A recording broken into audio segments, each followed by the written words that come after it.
Ma'am, you are mute. Please unmute yourself. Good morning, everyone. Welcome to day 3 of the FDP on soft skills that builds teams, communication, and collaboration.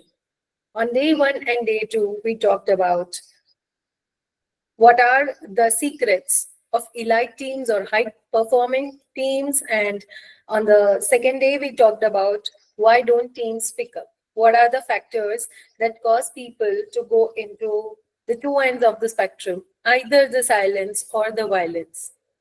Today, we are going to talk about how do they come to the middle of the spectrum where there could be a dialogue. So from the book, Crucial Conversations, okay, today we are going to discuss two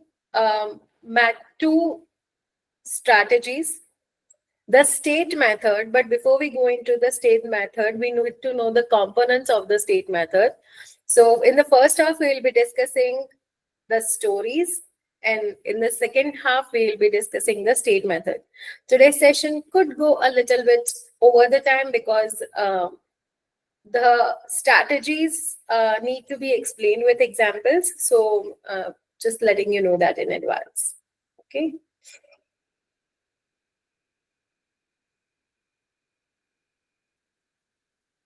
So why do conversations go wrong? We have discussed this on Friday when we talked about why don't teams speak up. So when they speak up or when they go into the zone, when they are constantly silent for a long time, and when they finally speak up, it comes in the form of resentment, outburst. There's a lot of anger. People are upset, irritated, and they speak things that should not be spoken. Or probably they speak things that should not have been spoken in that particular way. So why does that happen? Let's start with that. So when the stakes are high, our brain enters flight or fight mode. Okay, we talked about amygdala, that it either freezes you or prepares you for a fight or probably for running away, which has been our instinct since we were hunter-gatherers millions of years ago. But in today's world, the threat that we have in front of us is not a lion or a tiger that's going to pounce upon us.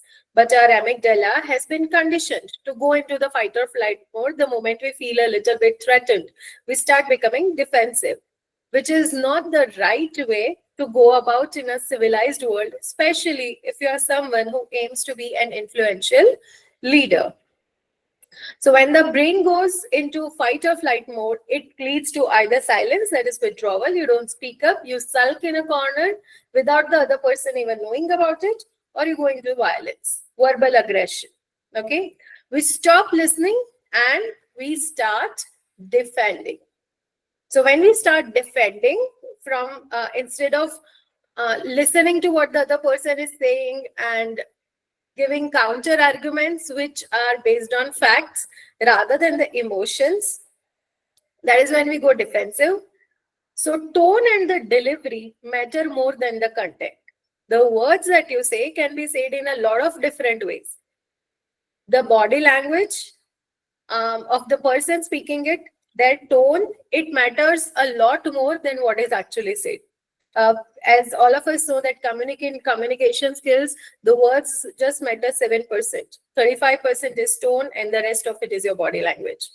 So what we say is often less important than how we say it. So today we are going to talk about what we say and the intent or the thought process that we should have when we say it, which will influence how we say it. Okay. For example, a professor gives a poorly prepared presentation. Okay, it was probably just, copy pasted from somewhere or even downloaded from somewhere. So the HOD says that there was a disaster. You clearly didn't put in the effort. Versus, what if the HOD says, I noticed that the slides were unfinished. They were not polished. I'm concerned it didn't reflect your usual standards. What happened? Okay. So in the first statement, he says there was a disaster. You clearly didn't put in the effort. In the second, he says, I noticed the slides were unfinished and I'm concerned it didn't reflect your usual standards. What happened? Which version would help you open up to speak or answer instead of going into silence or violence? The first one, where he says that this was a bad job, a shoddy job, you didn't put in the effort. Or the second one, when he says that the slides did not reflect your usual standards, what happened? Which version would help you open up? The first one or the second one? Dear educators, please be present in the class and be interactive. Just like you want your students to do, I also want my students to do. The second one, thank you, Kiranji, for answering. So now, if the second version would help you open up, what we are going to discuss today is how do you speak the second version instead of the first version, okay, which is our basic human primal instinct, the croc brain or the reptilian brain, going from that to speaking from neocortex, which is our newly developed frontal lobe, which does all the logical reasoning, okay, versus the reptilian brain, which says fight, flight, and freeze. I have only 3 options. So the first part of the session today is about mastering the stories. So now what's a story? We feel before we think. We feel our emotions before we start thinking. Sit and analyze somewhere in peace, and you will realize that this happens first. You feel the anger first and then you think. Okay? Stories are mental shortcuts we use to explain what we see. Whatever explanations we give to ourselves, why did this happen? What could have been the reasons? The authors of the book, Crucial Conversations, have labeled these explanations as stories.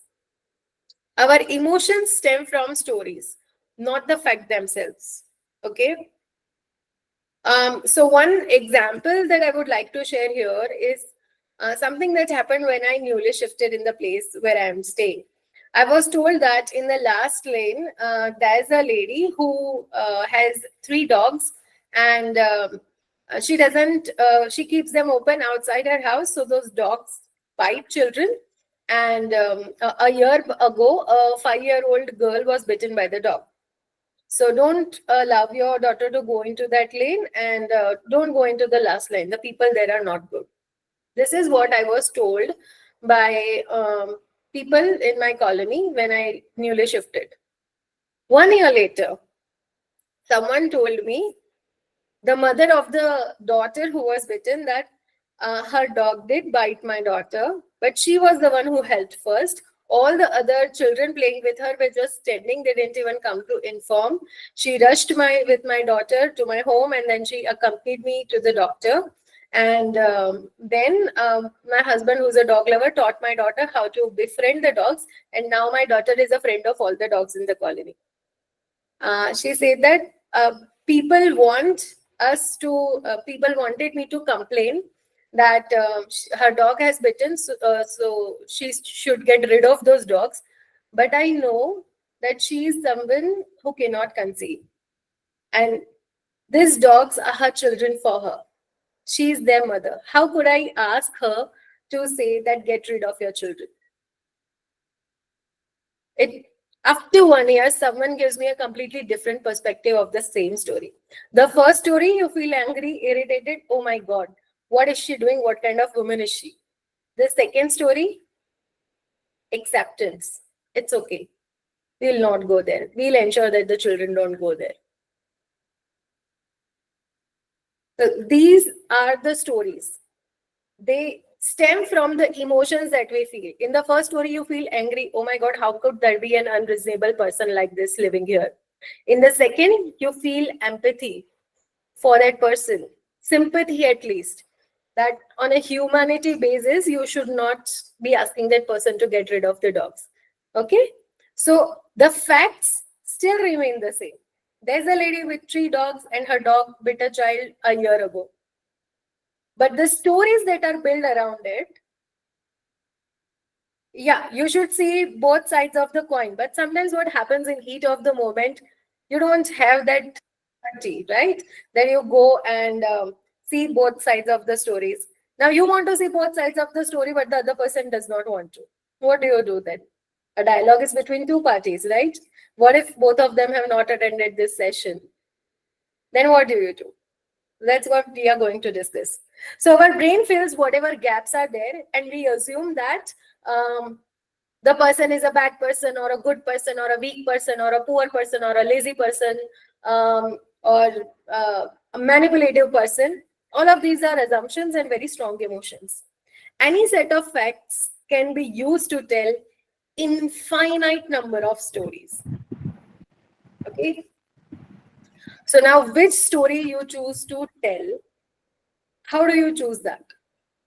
How do you choose the story which you want to tell yourself? First, retrace your path. Whenever you feel angry, upset, irritated, in that moment, retrace your path of how did you feel that emotion? What story led you to the current emotion that you are feeling? Notice your behavior. Are you in silence or violence?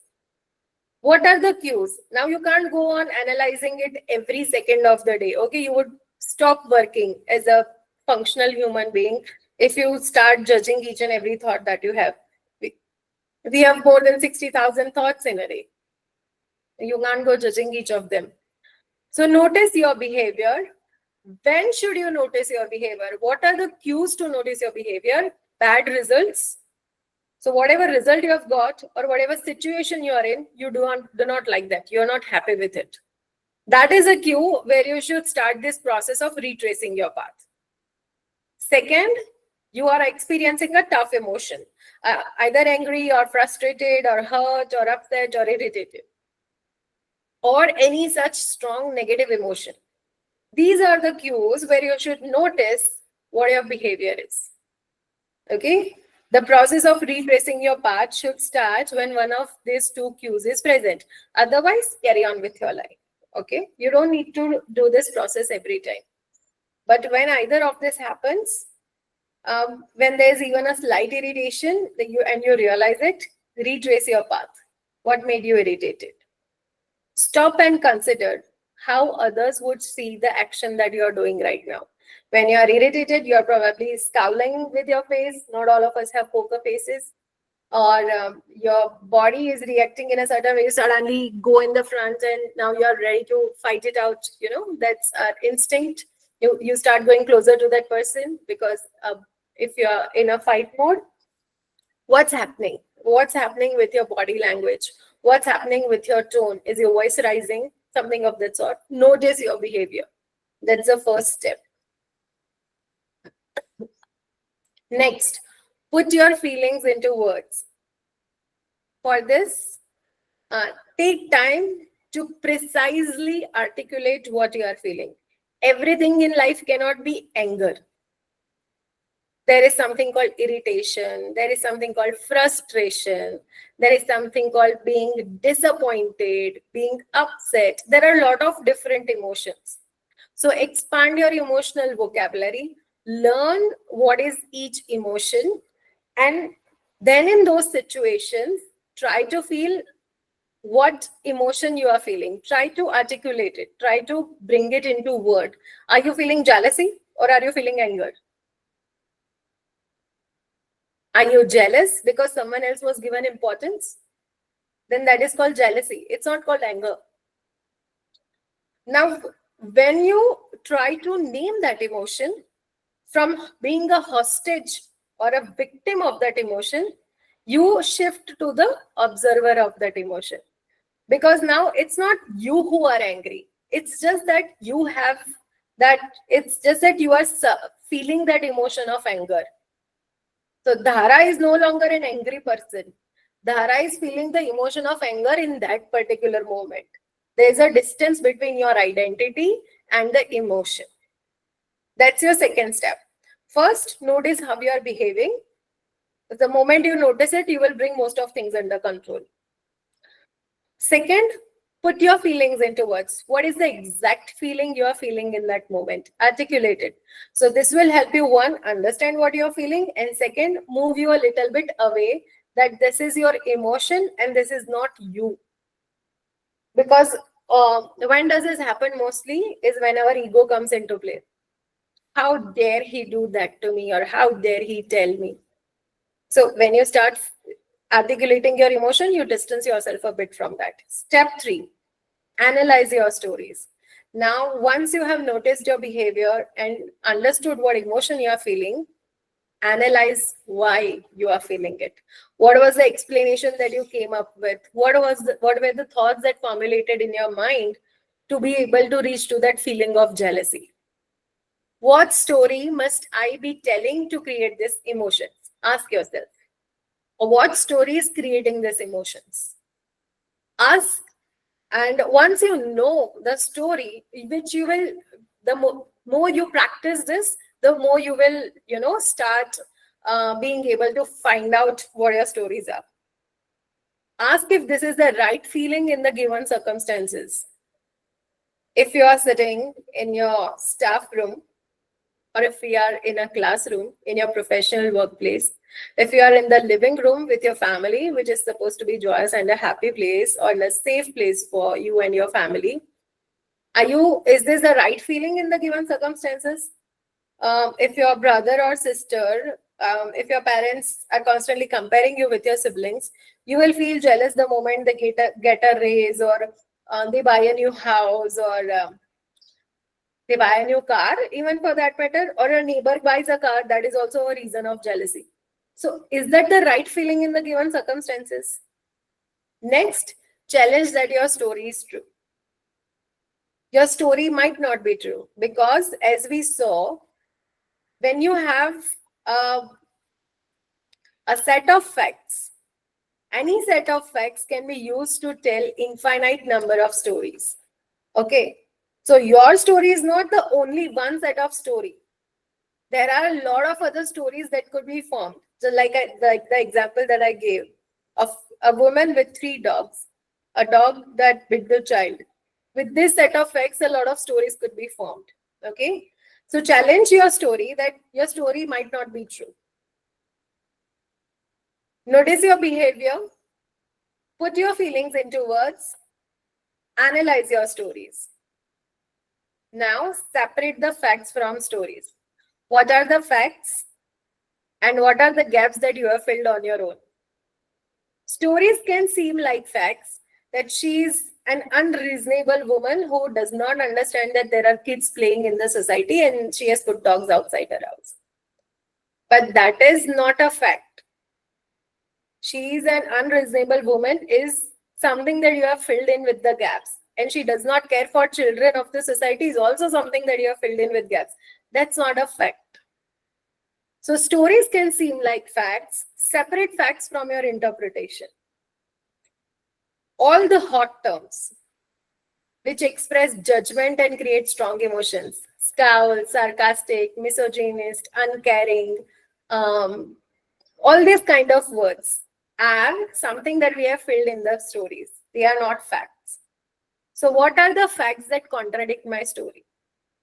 That when the child was bit, she was the first one to rush with the child to her mother's home and then to the hospital, which contradicts the fact that she does not care about the children in the society, or she is an unreasonable woman. Right? So what facts contradict my story? Separate facts from the story. The moment you separate facts from the story, your emotions will slowly start coming down. The moment you realize your emotion, now slowly you have distanced it. The moment you realize your story, and all of this will happen in seconds. It will not take as much explanation time as I am giving right now. Okay. The moment you realize your story, you will probably know in that moment whether it's right or wrong. Still judge it that this could be wrong. Separate the facts from the story. If you staunchly believe that the story is true, which will happen, separate the facts. from all the hot terms that you have used, something that's going to create emotions in you. Next, watch for clever stories. There are three kinds of stories that we usually make. Usually, most of the stories fall into these three categories. First is a victim story. They never include me in decisions. I always try, but no one appreciates me. I'm always the poor guy in the story. That's your victim story. So when we make mistakes, usually we try to cover it with a victim story. Subconsciously, we try to defend ourselves by using a victim story that no, it was not my mistake. It's that the other people don't understand me.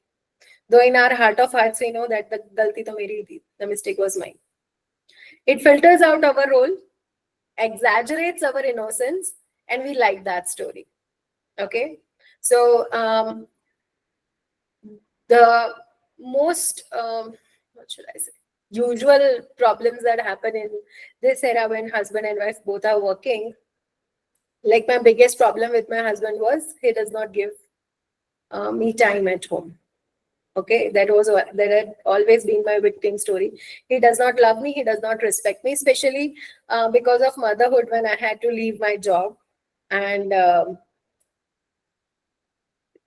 when you are becoming a mother for the first time, there are a lot of things that you don't know. It comes only with experience.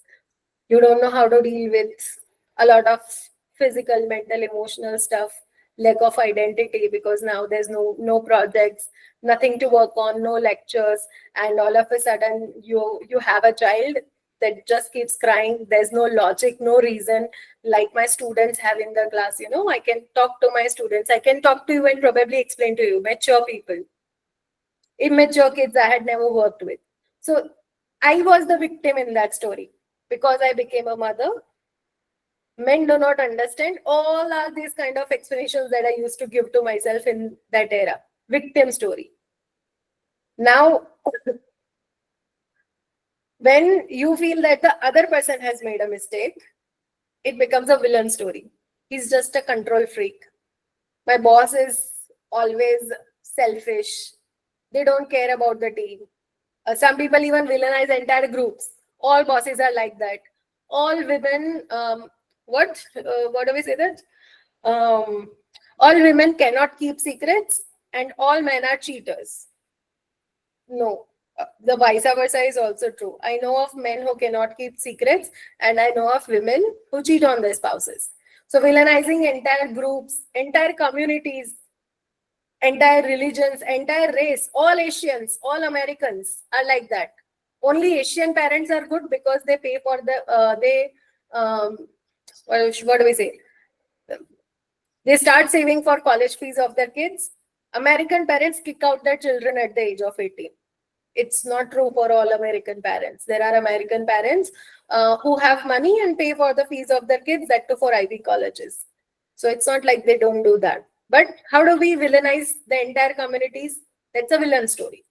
Make others look intentionally bad to justify the emotions that we are feeling in that moment. Okay? And the last one is the helpless story. There was no option. I had no choice. I could do nothing about this. This was like from victim story, I shifted to villain story, that the entire world is villain and they don't understand women. And there are no places women can get support. And then finally, I shifted to helpless story after 2 years that I want to work. I have worked as content writer because I didn't want to go to office and leave my child with someone. There was COVID era also. But I don't have the family support or the infrastructure to help me out with the child. I was not ready to trust my child with anyone. And I was saying that there's no one with whom my child could be trusted. So my productivity coach said, Dhara, you have options. You are not using them. You have told yourself there are no options. Go and keep your daughter with your mother for 3 months. Like for 3 months, you have to work. By the time your project is complete, bring her back. I was like, she is just a 3-year-old. How will she survive without her mother? that just like how your mother raised you, she will raise this child also. Don't worry. But I was so worried. But still, after a lot of mental coaching, I decided to keep my daughter with my parents for 3 months. And believe me, their house and their infrastructure and setup and their life experience is way more than mine, right? So she was happy there. I was not happy for first 3-4 days, but then gradually I could calm down. She was hardly 3 hours away in a different city, but it would just take me 3 hours if in case any emergency arose. That was the first time I realized that since 2 years I had been cribbing about something that could have been so easily solved. And it was easily solved. Like right now, she is for a vacation, she is at my mother's place for a month. And for all those mothers who say that my child cannot live without me, I'm like, okay. But in my mind, I'm saying experiment. I was also not ready to do that until someone pushed me into a situation where I had no choice. So now coming back to helpless stories. No one is helpless.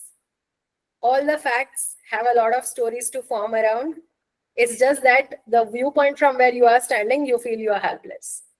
We pretend that we have no healthy options.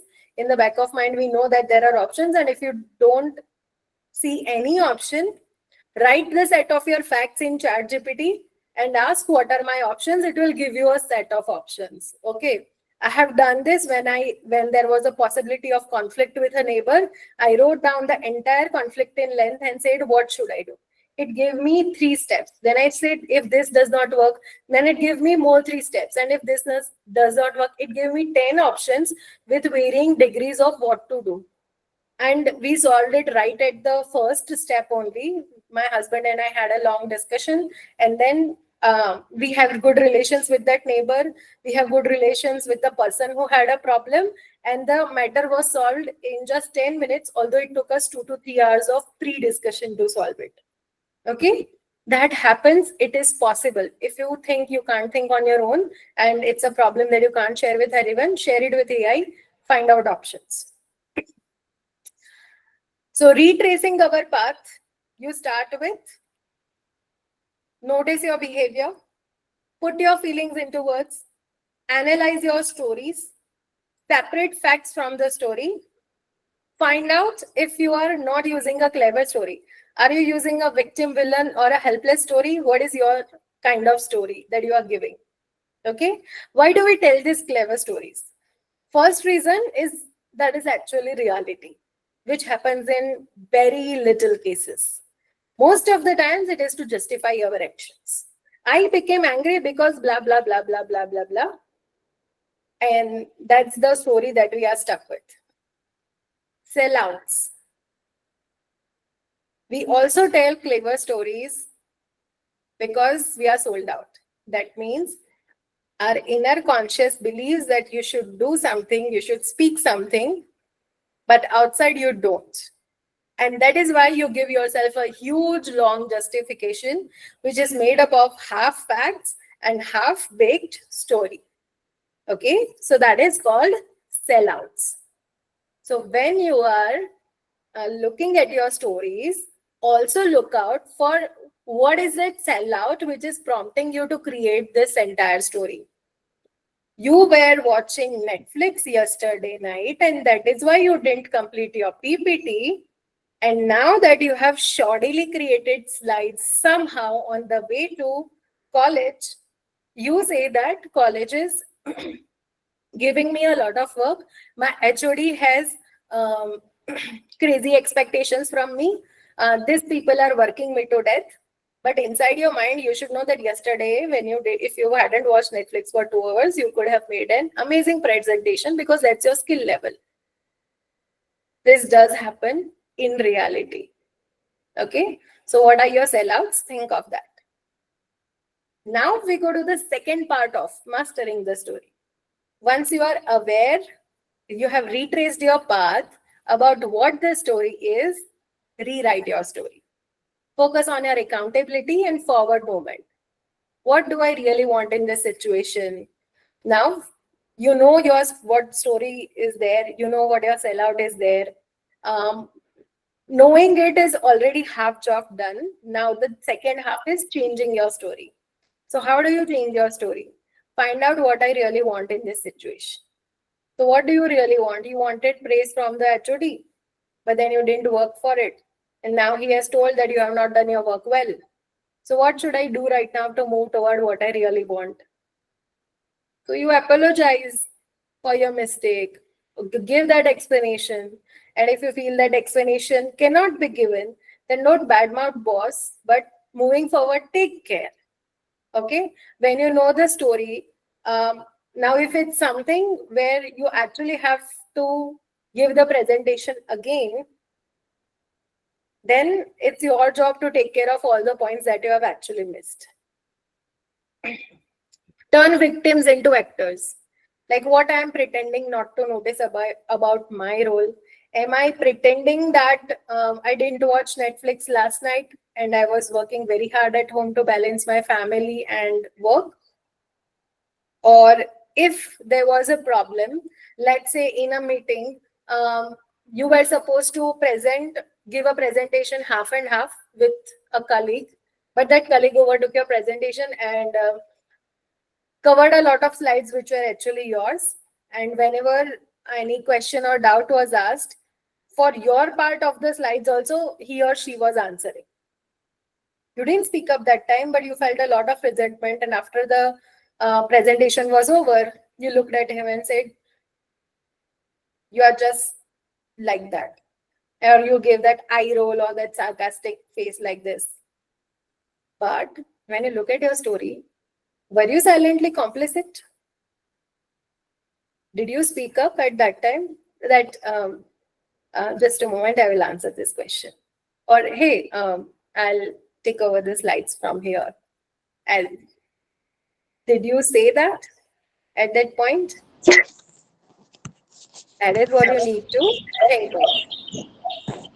Okay, please silence yourself. Okay, great.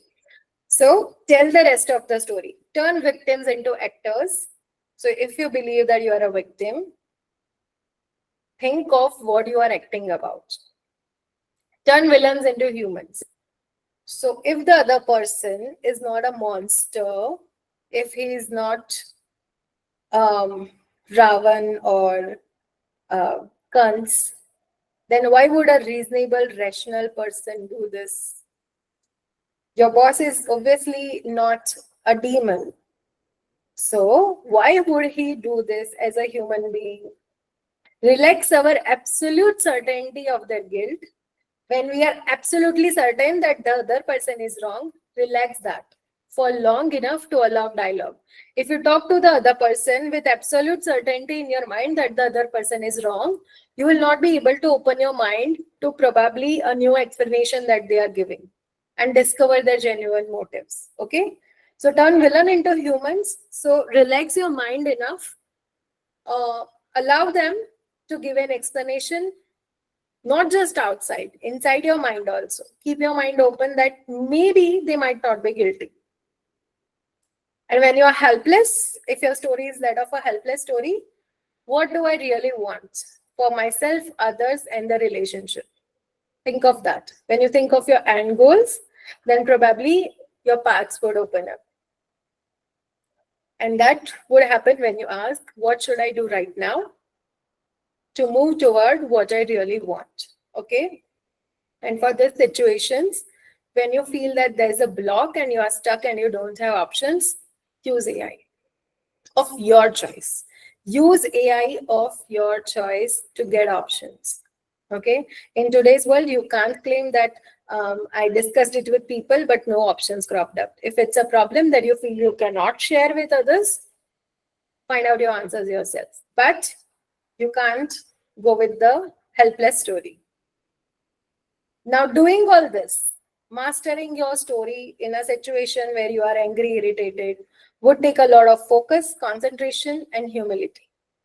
Okay? And it will take a lot of practice. So why do you have to do this tough work? Why should you do this? Which means, why not live the simple life of blaming others for causing our emotions? Emotions are not put by the other person on us. When my mother-in-law says that Dhara, you are not cooking food, and I say that she always finds faults with me in irritation, she has not put irritation on me. She has just pointed out a fact, but I know that I have not cooked the food. So in order to sell out that, no, it is not my fault, I'm creating a story that she is bad because she is pointing it out. Okay. So why not live the simple life of blaming others for causing our emotions? Because if you want to get different and better results from where you are today, especially when it comes to having conversations with people in your team, in your family, in your life, to get different results, you will need to act differently. Okay?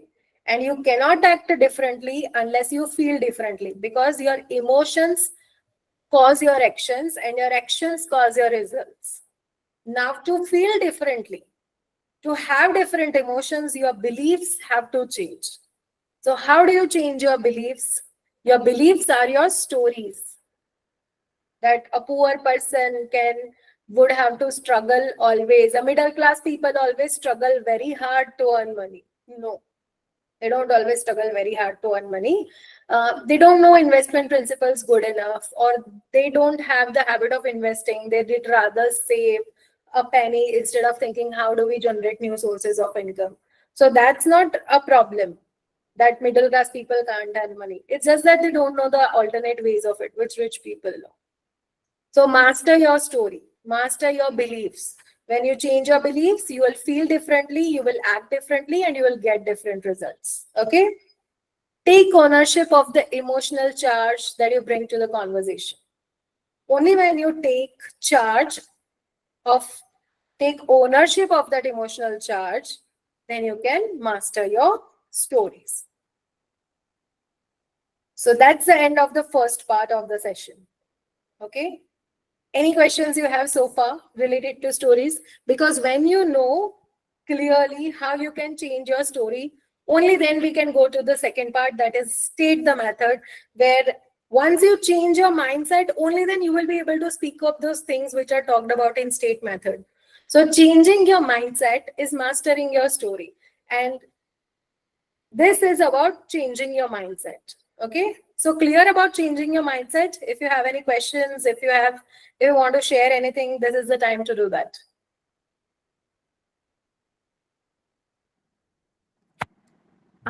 Hello, ma'am.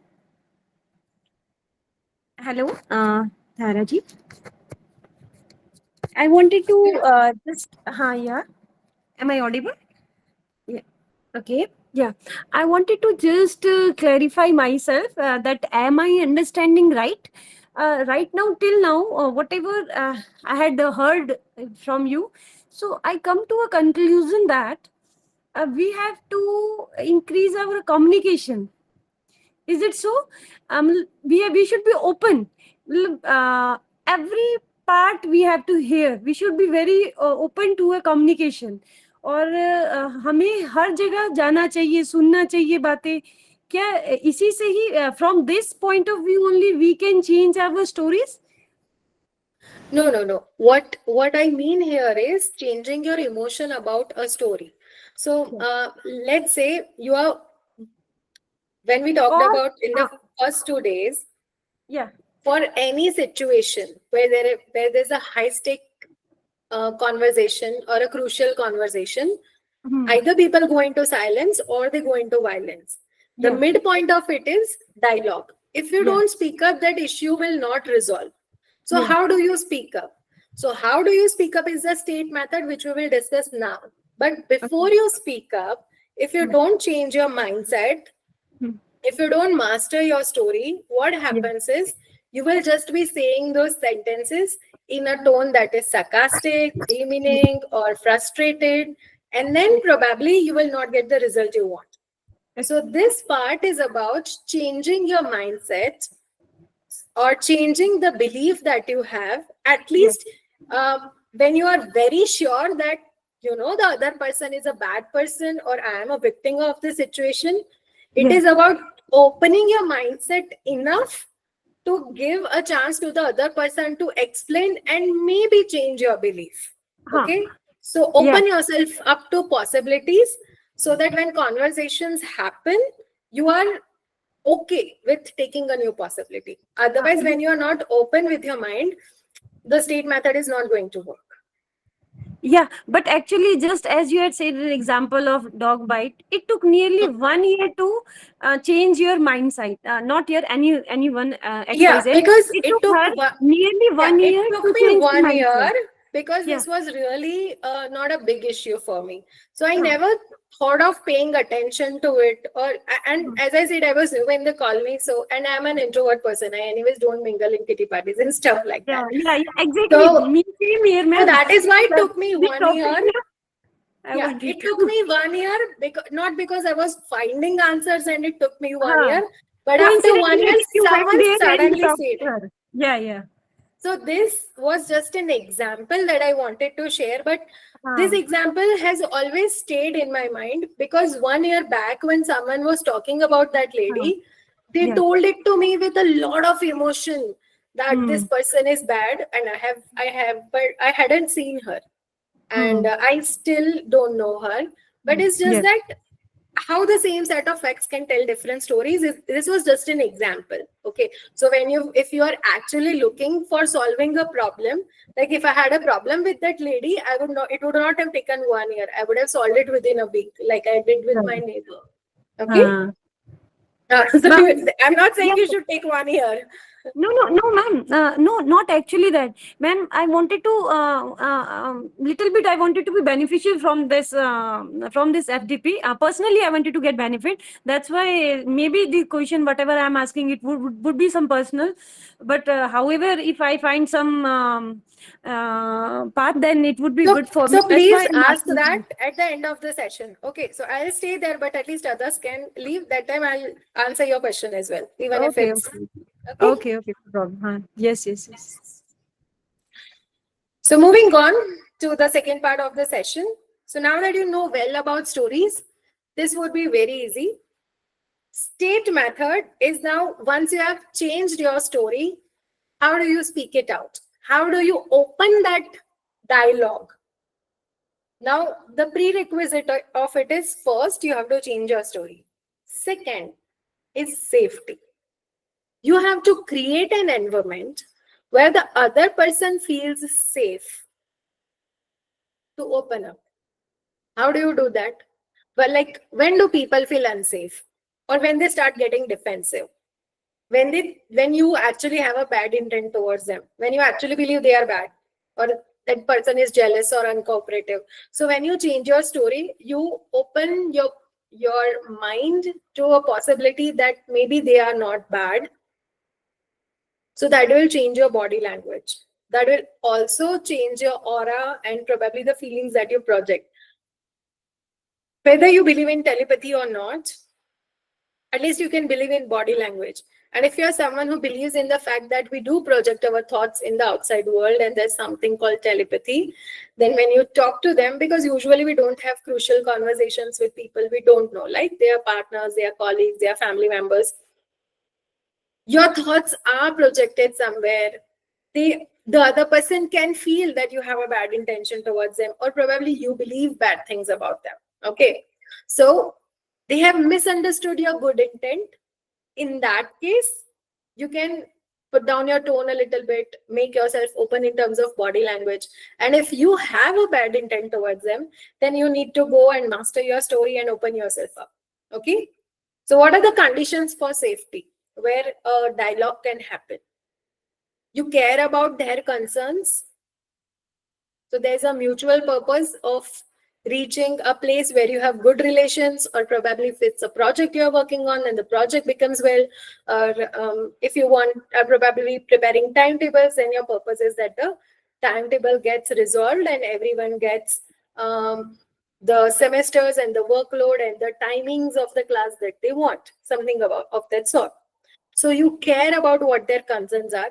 They mention your concerns and you're like, this will happen like this only. I will arrange the timetable like this. I have been told if you have any problem, go and talk to HOD. That is not how you do a dialogue. Second, you care about them. there's mutual respect. They respect you and you respect them. Okay. So now if the other person is of the kind that they go into silence mode, you probably need to coax them a little, ensuring that you will not go violent on them. And if the other person is a kind of person who goes violent, then you need to bring in a body language of confidence. Be clear in your thoughts, otherwise they will overpower you. You have to first be very clear about the facts, okay, not the story. You have to be very clear what are your facts, what did you believe in, and what are the possible other options. You have to do a lot of homework before you go and talk to a violent person, because they will be very domineering and they will not be open to listen to you. Okay. Next, how do you maintain safety? Confidence. Confidence in your own skill of speaking up, and confidence that your thoughts need to be placed in that shared pool. Okay, that when you have that shared pool of your thoughts, emotions, feelings between the team members, you should be confident that your thought needs a place there. It has to be put there. It is important enough. And the confidence that you can carry out a conversation without disrespecting or hurting the other person. Humility. Humility that the other person might have a different opinion, or they might have concerns that you do not know, and you are open to knowing and learning and about them and probably reaching to a common conclusion. And last but very important is the skill to have a crucial conversation successfully, and that comes with a lot of practice. Okay. So from today, if you start applying this in all the conversations that happen around you, with time you will probably become masters at it. So what's the STATE method? STATE. Share your facts, tell your story, ask for others' paths. Talk tentatively, encourage testing. So what do? You share your facts. Like in the story, we found out what are your facts and what's your story. So now share your facts, that these are the facts. Then tell your story, that I believe that this. Ask for other paths, that what is you believe. These are the facts. This is my story. What is your story? Talk tentatively. Don't say that my story is the final story. Say that it is possible that my story is true. I believe that. Talk tentatively. Leave it open-ended so the other person can contribute. Don't make it closed-ended. Don't give a judgment. Keep it open to discussion. And encourage testing. So let's take it one by one. Share your facts. Facts are neutral and observable. They calm people's defenses. Stick to observable facts. Avoid exaggerations or labels. Now, all these exaggerations and labels are hot terms that could rise your emotions or the emotions of the other person. Don't talk about it. Start with facts. Like a teacher is accused of favoritism. So instead of saying you are biased, which could be a judgment, a colleague says, I noticed students from one department are consistently getting project approvals, but from the other department, they are not. Okay. So fact is that students from one department are consistently getting project approvals, but from other, they are not. You are always careless with students' reports. Instead of that, say the last 2 student reports were submitted with missing pages. Now, when you say that they were submitted with missing pages, then that's a fact that the pages were missing. Does it lead to the conclusion that they are always careless with student reports? Probably not. That's your story. You are always late. Are they always late? You have arrived after 10 a.m. 3 times this week. That's a hard fact. That cannot be, no one can say no to it. When you start with a fact, the other person can't say that, no, you are wrong. Because a fact is a fact. It has got no emotion, no labels attached to it. Okay? So now, what is more persuasive, facts or feelings? When you talk about fact, Would the other person be more open to reply? Or when you start by saying feelings, what would the other person would be open to reply? Facts or feelings? Wake up, dear people. All of you have gone into slumber. Facts or feelings? Alice, speak up, unmute yourself and say it. Don't type it in the chat box. Feelings. Feelings are not more persuasive, ma'am. Facts are. Facts would open you up to speaking. Persuasive. Asking the other person to open up. If you mention your feelings, that we are not talking about empathy situations. We are talking about high stake situations where there's anger, irritation, people being upset. There, your feelings would not be work. Where to say facts? In front to all and privately? You should do this conversation privately if it's between two people. But if it's a team conversation, then it needs to be done. Like if there are 5 people involved and you have to decide what you are going to do about the next semester, then of course it's a conversation of 5 people. Everyone would be involved, not just one person. So you need to place facts, okay? And there is always a rule: praise in public, scold in private. Okay, please follow that, because again, the condition of safety, mutual respect is important. But if you are scolding one person, then they would get embarrassed. If you are putting a fact in front of all 4 people of the team and all 4 people have to answer, how can you make it one-to-one conversation? But if you have a problem with only one person, or you are going to scold only one person, then that has to be a private conversation. So all the parties involved should be present. We are not just talking about 2 people. This is also about team conversations, okay? So whatever is the situation where all the parties present are there, talk about it. Now, if it does not involve your boss, don't let your boss be present in that situation. It's just between you and your colleague. Just like if you are discussing with your spouse, you wouldn't want your children or mother-in-law to be present in that. Just like that, okay? So facts are more persuasive to start a conversation. Tell your story.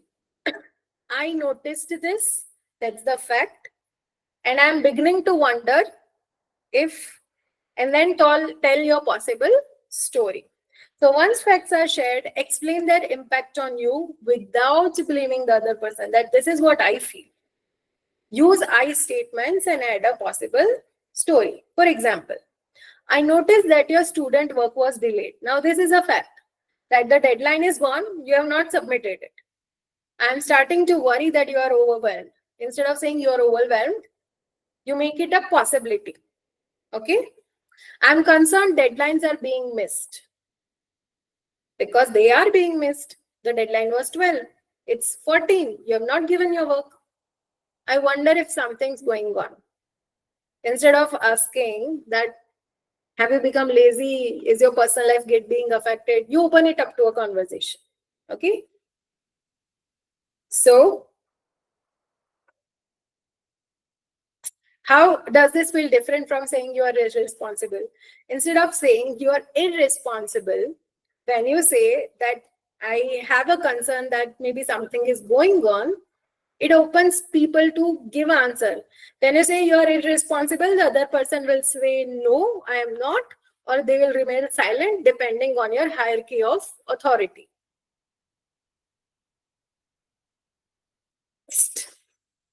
Ask for others' paths. So now ask them for their perspective.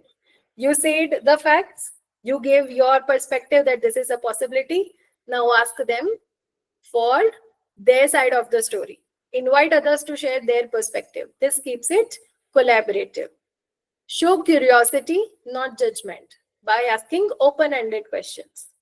How do you see it? What's your perspective? Help me understand how you saw it. Can you help me understand what happened on your end? And after you say this, be genuinely curious and listen to them properly. Don't interrupt them. Okay. So these conversations take time. The biggest problem with crucial conversations is they take time. You cannot be done with it in 2 minutes. You will need to give the other person time to explain their story, probably sort out their emotions, become clear in what they want. Maybe while speaking to you, they might get insights which they didn't have previously, and they become clear, they get clarity on their own. But you will need to give them time to speak up and think of things, and you need to be open to listening them throughout without interruptions. Ask them to go on, speak up more, open up.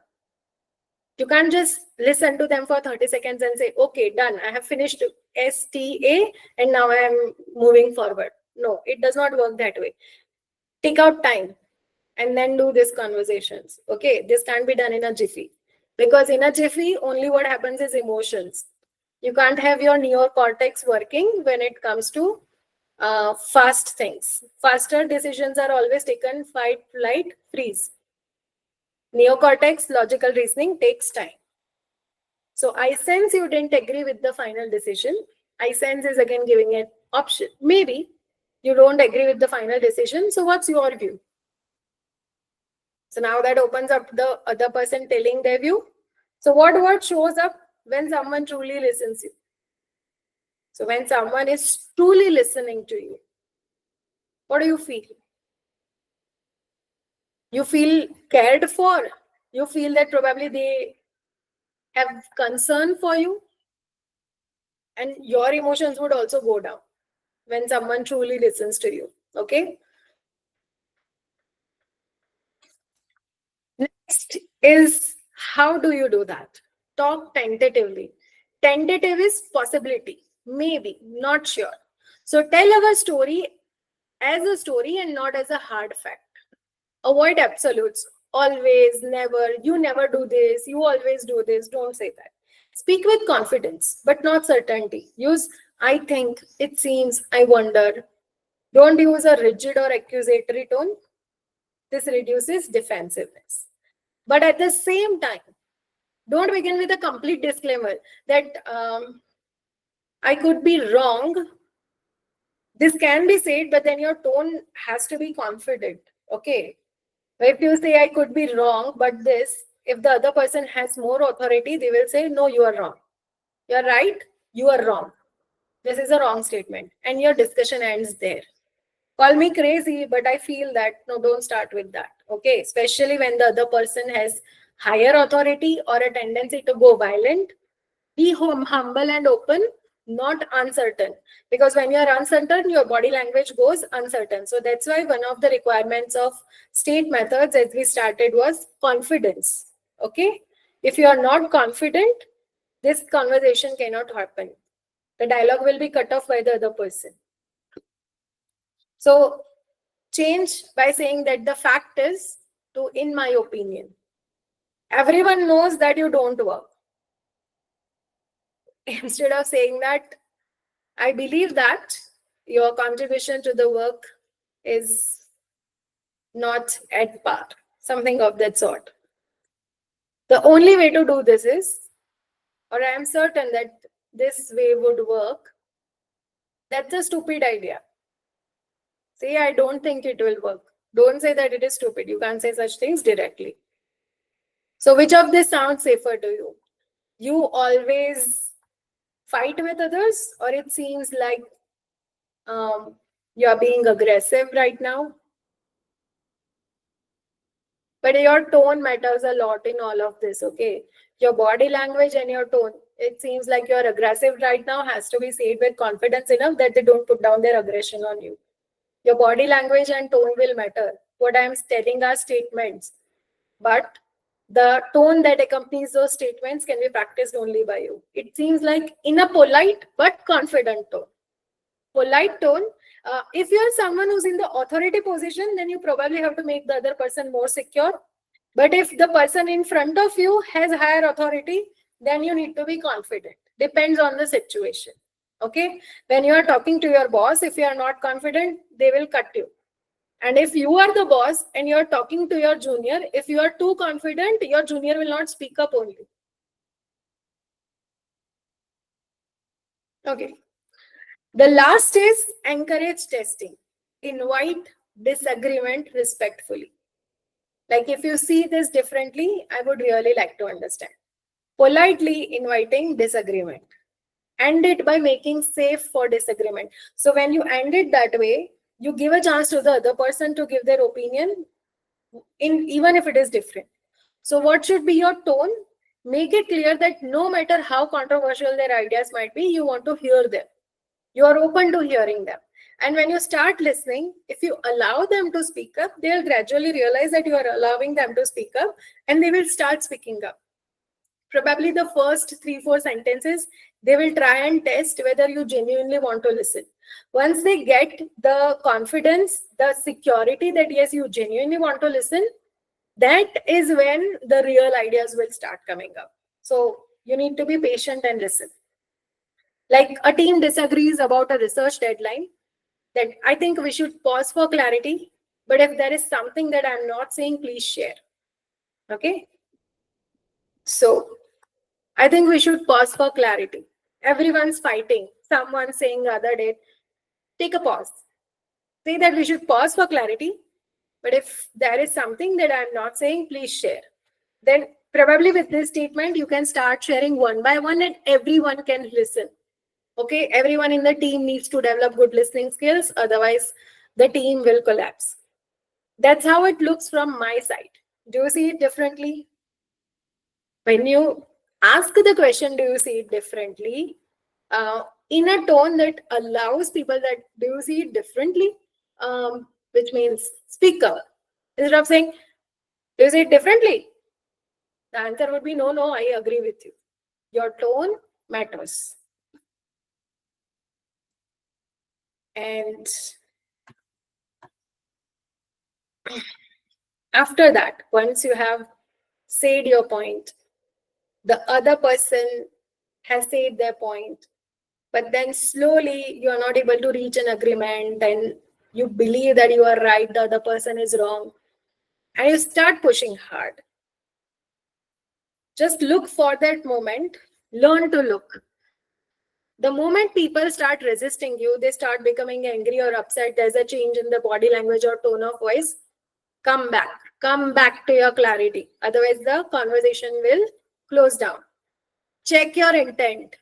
What was your initial goal of the conversation? To reach a consensus about something, to finalize that deadline, to finalize that timetable.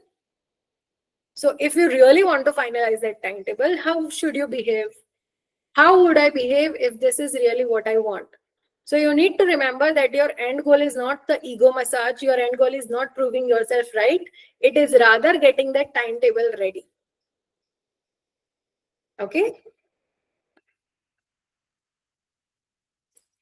When you listen, be sincere. Be genuinely ready to listen. Be curious, because new things will come up when they speak. And be patient. Without being patient, you cannot listen. Okay?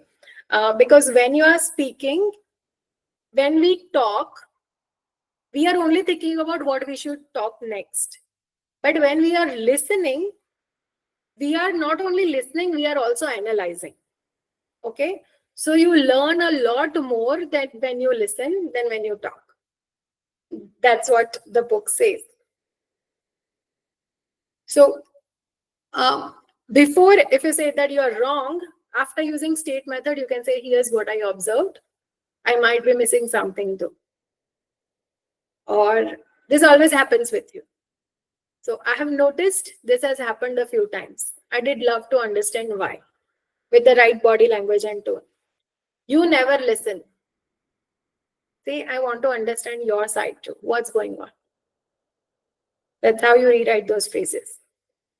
So which phrase have you heard in meetings that could be rewritten better? In meetings, in team meetings at your place, which are the phrases that you have heard being spoken by your boss, by probably people around you, which you think they can probably rewrite better, or something that you keep on saying about someone which you think that this can be changed? If you can share, if you want to share.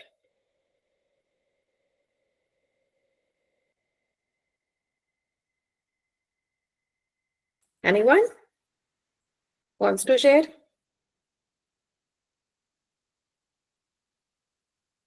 Yeah, I'll share something. So let's say you and your colleague had to work on something, and you have submitted the grades for 3 classes of a semester. Your colleague has not submitted the other 3 classes. Now, until and unless he or she submits it, you cannot close the grades for that semester from your department. So what do you do? When are you going to finish your work? Something of that sort? No. I noticed the facts. State the facts. I noticed the consolidated grades from your subject haven't been uploaded yet, even though the deadline was last Friday. Okay, your tone matters. State it as a fact, neutral, no emotion. I noticed the consolidated grades from your subject haven't been uploaded yet, even though the deadline was last Friday. So I'm starting to worry that it might delay the result declaration process for the entire batch. This is your story. Okay, why are you worried? Why are you angry?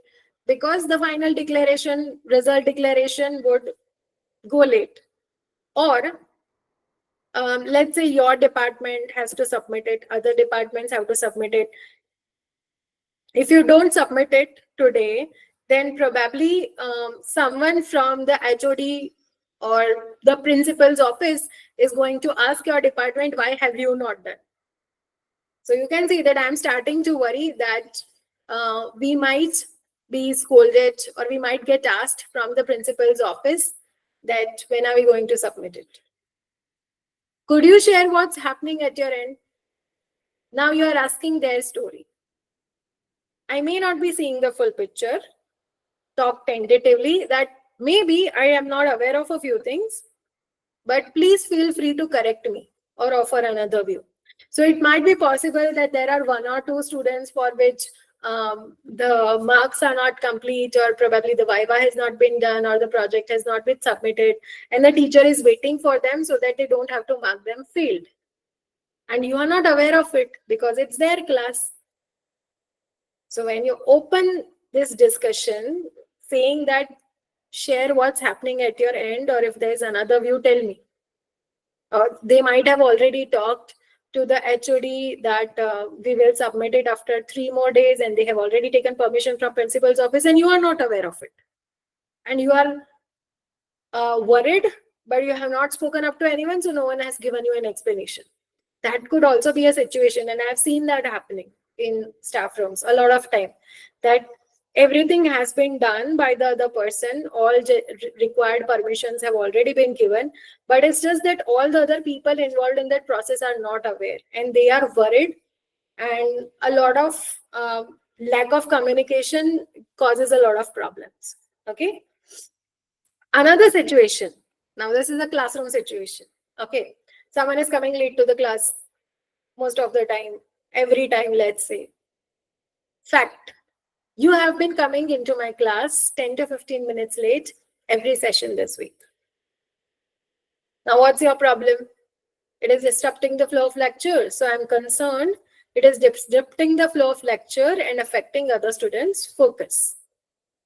Is there something happening before class that's affecting your timing? I'm open to understanding if I missed something. What's your take on this? Maybe they are involved in a sports practice for which by that time the practice ends and the session begins, it takes them 10 minutes to change, or it takes them 10 minutes to freshen up and reach the classroom from the ground, something of that sort, and you don't know. Okay, so maybe the first time you get irritated, usually in such cases, students in the class do tell that, ma'am, this was because he is a part of sports and because this happens. But if you ask it badly, that person would get irritated and they will keep a grudge in their mind, that student. But if you ask it this way, they'll probably give you an explanation. Most of the times when someone is every time late, it is not because you are a bad teacher or because they have a grudge against you. Even if they have, students would come on time. If this is happening again and again, there has to be some other story. You keep your mind open to that. Maybe you find another story, and if they are genuinely undisciplined, of course, we all know how to take disciplinary actions. We can mark them absent. We always have that power. Okay, so I'm going to share a PDF with few such state method statements that will be shared to you along with your certificate. When your certificates come in your email, you will also get a PDF where prompts like this for some common classroom situations and faculty workplace situations, I'll share it with you. So based on that, you can start creating your own prompts for specific situations in your life. Okay, so that was all from my end. Tomorrow, we will be talking about bridging trust and tough conversations. We'll be talking about how to give and take feedback. Okay. So thank you for the session today.